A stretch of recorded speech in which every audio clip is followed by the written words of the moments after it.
सफर की शुरुआत। राहुल, कबीर, नेहा और साक्षी, ये 4 दोस्त हमेशा एडवेंचर के शौकीन थे। कॉलेज के आखिरी साल में उन्होंने तय किया कि इस बार की ट्रिप कुछ अलग होगी। उन्होंने एक पुराना सुनसान हिल स्टेशन चुना, कुलधारा, जो एक समय समृद्ध गांव था लेकिन अब वीरान और भूथा माना जाता था। भाई, अगर डर लग रहा है तो पहले ही बता दो, कबीर ने हंसते हुए राहुल को छेड़ा। डर और मैं? हा हा हा, मजाक मत कर, राहुल ने अकड़ते हुए कहा, हालांकि उसके मन में हल्की घबराहट थी।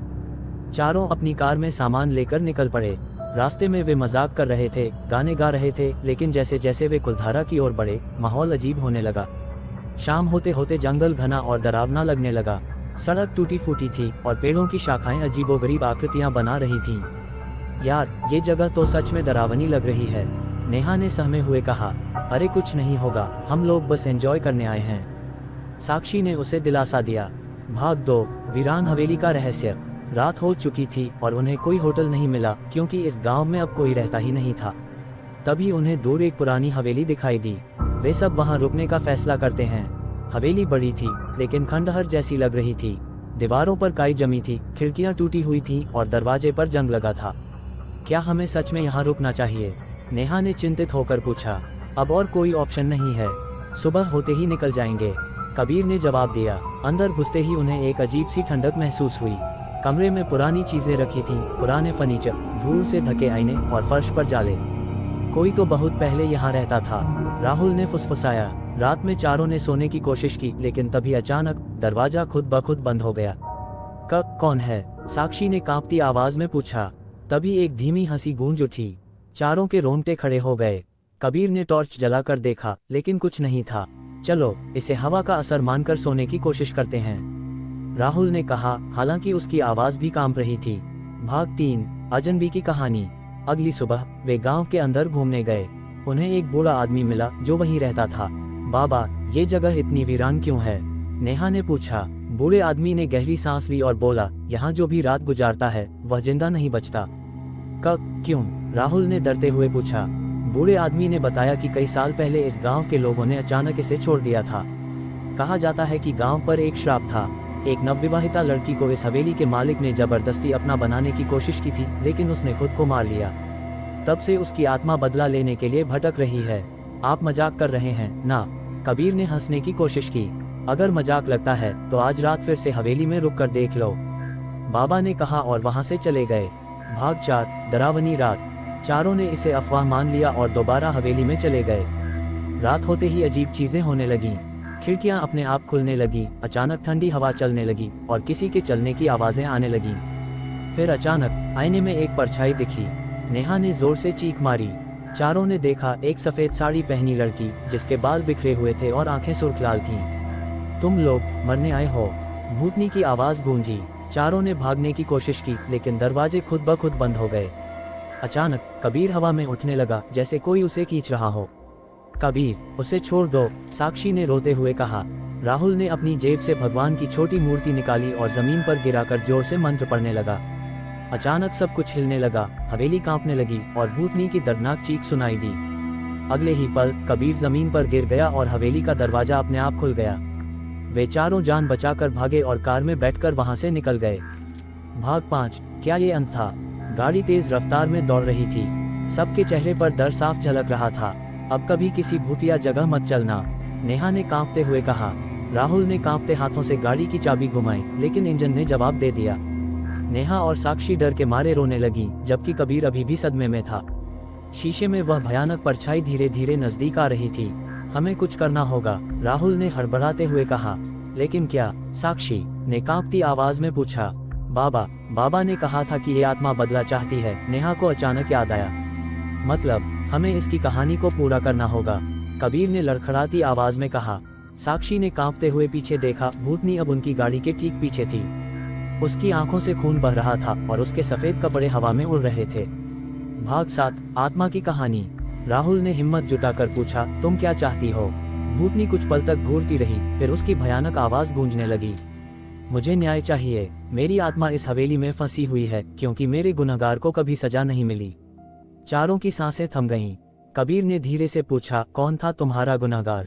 भूतनी ने हवेली की ओर इशारा किया। राहुल समझ गया, अगर हम तुम्हारे कातिल को ढूंढकर उसे सजा दिलवाएं तो क्या तुम हमें छोड़ दोगी? भूतनी कुछ पल चुप रही, फिर बोली, सिर्फ अगर तुम सच्चाई तक पहुंच पाओगे। भाग 8, खोया हुआ सच। चारों वापस हवेली में गए। इस बार उन्हें डर नहीं लग रहा था, बल्कि एक बेचैनी थी। उन्होंने हर कोना छान मारा, लेकिन कुछ हाथ नहीं आया। तभी कबीर की नज़र एक पुरानी अलमारी पर पड़ी। उसने दरवाजा खोला और अंदर एक बहुत पुरानी डायरी मिली। डायरी में लिखा था, मेरा नाम राधिका है। हवेली के मालिक विक्रम सिंह ने मुझे अपनी बना लेना चाहा। मैंने इनकार किया तो उन्होंने मेरी हत्या कर दी और मेरी आत्मा को इस हवेली में कैद कर दिया। मुझे न्याय चाहिए, नहीं तो ये हवेली हमेशा एक श्राप बनी रहेगी। विक्रम सिंह, क्या वह अब भी जिंदा होगा? नेहा ने सवाल किया। हमें बाबा से फिर से मिलना होगा, राहुल ने कहा। भाग 9, सच का सामना। बाबा उन्हें गांव के एक पुराने घर में मिले। उन्होंने बताया कि विक्रम सिंह मर चुका था, लेकिन उसकी पीढ़ियां आज भी जिंदा थीं। अगर उसके वंशज को इस पाप के बारे में पता चले और वह प्रायश्चित करे तो आत्मा मुक्त हो सकती है। चारों ने तुरंत इंटरनेट पर खोजबीन शुरू की। उन्हें पता चला कि विक्रम सिंह के पोते अर्जुन सिंह अभी शहर में एक बड़े व्यापारी हैं। वे अर्जुन सिंह के घर पहुंचे और उन्हें सब कुछ बताया। अर्जुन पहले तो चौंक गए, लेकिन जब उन्हें डायरी दिखाई गई तो उनकी आंखों में पछतावे के आंसू आ गए। मुझे नहीं पता था कि मेरे दादा ने ऐसा किया था, उन्होंने धीमे स्वर में कहा। अर्जुन तुरंत हवेली गए और राधिका की आत्मा से माफी मांगी। उन्होंने वादा किया कि हवेली को अब किसी की संपत्ति नहीं बनाया जाएगा और वहां एक स्मारक बनवाया जाएगा। भाग 10, आत्मा की मुक्ति। या अचानक हवेली में एक तेज हवा चली और राधिका की आत्मा धीरे धीरे हल्की होने लगी। धन्यवाद, अब मैं मुक्त हूँ। और फिर वह गायब हो गई। चारों के दिल में अजीब सा सुकून था। चलो अब यहाँ से चलते हैं, कबीर ने राहत की सांस लेते हुए कहा। वे कार में बैठे और गांव से बाहर निकलने लगे, लेकिन जैसे ही उनकी कार गांव की सीमा पार कर रही थी, राहुल ने रियर व्यू मिरर में देखा वही लाल आंखें। स्क्रीन ब्लैक होती है और एक आखिरी बार वही डरावनी हंसी गूंजती है। चारों दोस्तों ने राहत की सांस ली, लेकिन उनके दिल में अब भी एक अजीब सा डर था। भाई, मैंने कसम खा ली है कि अब कभी किसी भूतिया जगह नहीं जाऊंगा। कबीर ने हंसने की कोशिश की, लेकिन उसकी आवाज में अब भी घबराहट थी। हमने आत्मा को मुक्ति दिला दी, फिर भी कुछ अजीब सा लग रहा है, नेहा ने धीरे से कहा। राहुल चुप था। उसने शीशे में दोबारा देखा, लेकिन इस बार वहां कुछ नहीं था। चलो, सब खत्म हुआ, अब वापस चलते हैं, साक्षी ने कहा। चारों ने गाड़ी की स्पीड बढ़ा दी और शहर की ओर निकल पड़े। भाग 12, डरावना होटल। रात गहरी हो चुकी थी और पहाड़ी रास्ता खत्म होने का नाम ही नहीं ले रहा था। कबीर ने थककर कहा, हम सुबह तक ड्राइव नहीं कर सकते, हमें कहीं रुकना होगा। आगे एक पुराना होटल दिखा, होटल शांति निवास। नाम तो बड़ा अजीब है, राहुल ने कहा, लेकिन ठहरने के लिए और कोई ऑप्शन नहीं है, नेहा ने जवाब दिया। वे होटल में गए। रिसेप्शन पर एक बूढ़ा आदमी बैठा था, जिसने बिना कुछ पूछे चारों को चाबियां दे दी। कमरे में रात भर खिड़की बंद रखना, उसने ठंडी आवाज में कहा। क्यों? साक्षी ने पूछा। क्योंकि आधी रात को यहाँ कुछ अजीब होता है, बूढ़े ने धीरे से कहा और मुड़ गया। चारों सहम गए, लेकिन और कोई रास्ता नहीं था। वे अपने अपने कमरों में चले गए। रात के 2 बजे नेहा को प्यास लगी।